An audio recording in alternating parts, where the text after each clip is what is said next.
Every year on October 19th, my family gathers at my aunt's house. We dress in all black and eat 3 plates too many of the dinner my Italian aunt has cooked. That day marks the anniversary of my uncle's death in 2010. My cousins refer to it as a death day dinner, and it's become a tradition. Instead of mourning my uncle's loss, we celebrate his life instead. Although we all enormously miss his presence, we spend the night telling funny stories from his childhood or the vacations we went on with him instead of crying. My aunt will tell stories of when they met, and my dad can recount the plenty of times that they, along with their 8 other siblings, got into trouble.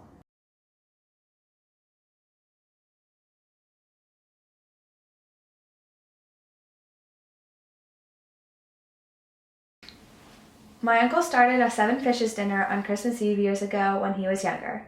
We all have a memory of walking into the crowded kitchen to ask if he needed help, but quickly turning around after realizing the chaos. My uncle would always be finishing up an appetizer, only to run over and pull a dish or 2 out of the oven. It was such a hectic scene, but it really showed what type of person my uncle was. He was always a bit grumpy, and going in to ask if he needed help was a little intimidating. However, we all remembered he put on this entire dinner just so we could all be together for the holidays.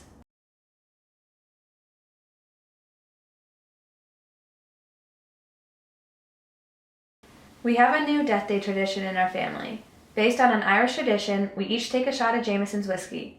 For me, it brings back memories of that lovable Irishman who taught me my very first swear word and who stayed out in the pouring rain to fish on vacation. This shot is not a negative tradition, but instead the opposite. It's a way for us to mark another year in which we have continued to remember all of the good times.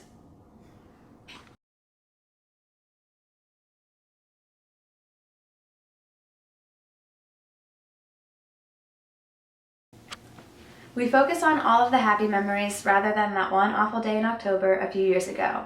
Saying goodbye to the typical tradition of mourning is something I think everyone can learn from. It's always going to be hard to lose someone you love, but sitting down and remembering to celebrate his or her life makes it a little easier.